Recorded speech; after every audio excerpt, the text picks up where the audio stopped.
আসসালামু আলাইকুম। আফিয়াস ইয়াম্মি রেসিপিতে আপনাদের সবাইকে স্বাগতম।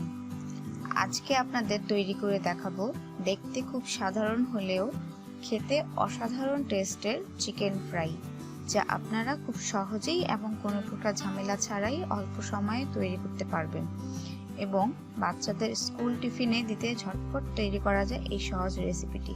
চলুন দেখে আসি পুরো প্রক্রিয়াটি। প্রথমে আমি 1 কেজির একটি মুরগি লবণ এবং লেবুর রস দিয়ে ভালোভাবে মাখিয়ে রেখেছিলাম 1 থেকে 1.5 ঘন্টা আগে।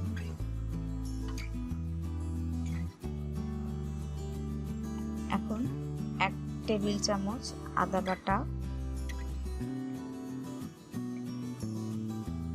1 টেবিল চামচ রসুন বাটা,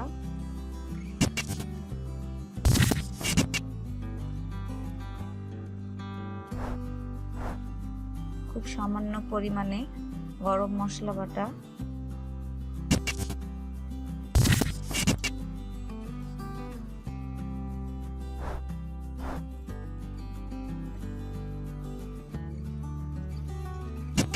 এক টেবিল চামচ লাল মরিচের গুঁড়ো, 1 চা চামচ জিরা প্লাস গোলমরিচের গুঁড়ো,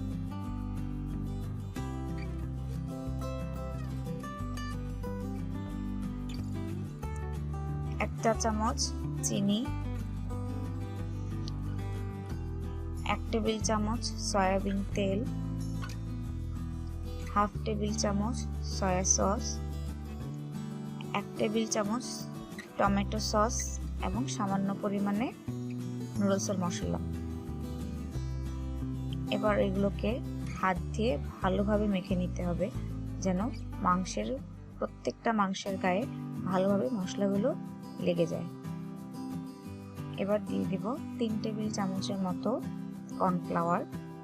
আপনারা এখানে চালের গুঁড়ো বা ময়দা ব্যবহার করার চেয়ে কর্নফ্লাওয়ারটা ব্যবহার করার চেষ্টা করবেন, কারণ কর্নফ্লাওয়ার ব্যবহার করলে আপনার ভাজার সময় উপর থেকে আস্তরণ খুলে আসবে না এবং মাংসটি উপর থেকে অনেকটা ক্রিস্পি ভাব চলে আসবে।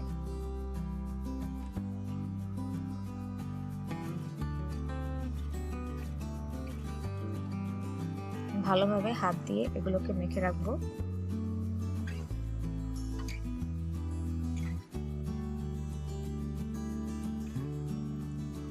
ভালোভাবে মাখানো হয়ে গেলে 1 ঘন্টা অথবা 2 ঘন্টার জন্য আমি এগুলোকে এভাবেই রেখে দেব।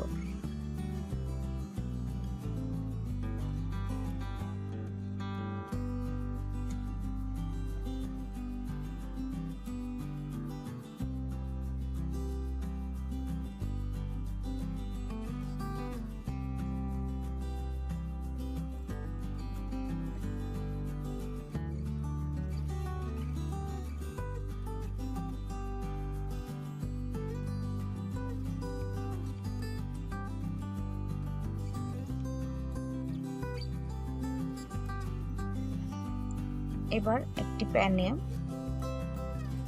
তেল দিয়ে সেখানে আমি একটা একটা করে মাংস ছেড়ে দেব এবং মিডিয়াম আঁচে এগুলোকে ভাজতে থাকবো।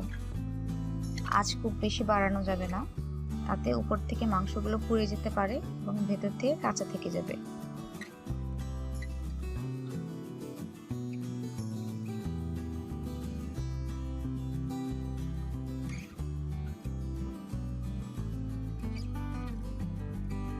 মাংসগুলোকে আমি মিডিয়াম আঁচে বাদামি করে ভেজে নেব।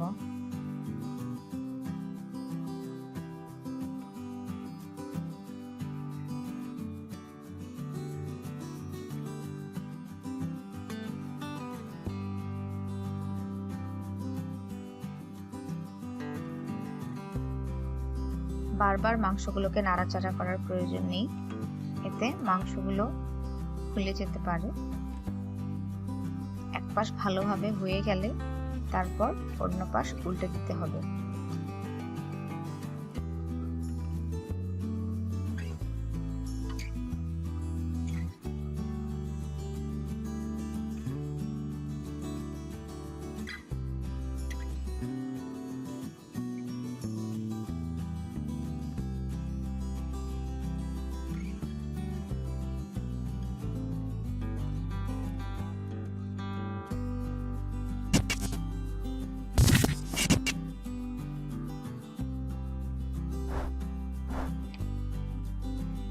পাশ অনেকটা হয়ে গিয়েছে, এখন আমি অন্য পাশ উল্টে দিচ্ছি।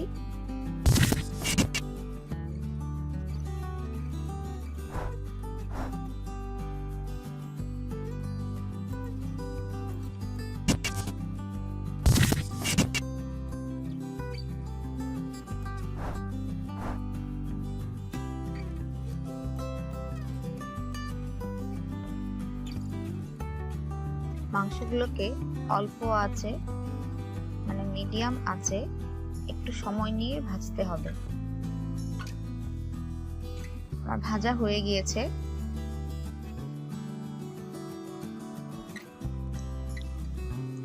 তৈরি হয়ে গেল মজাদার স্বাদের চিকেন ফ্রাই। আশা করি বাসায় একবার হলেও আপনারা ট্রাই করে দেখবেন এবং কমেন্ট বক্সে লিখে জানাবেন।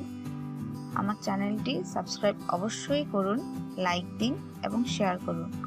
নতুন ভিডিও পেতে ফেসবুক পেজ এবং ইনস্টাগ্রাম ফলো করুন। লিংক ডেসক্রিপশন বক্সে দেয়া আছে এবং আমাদের সাথেই থাকুন। আল্লাহ হাফেজ।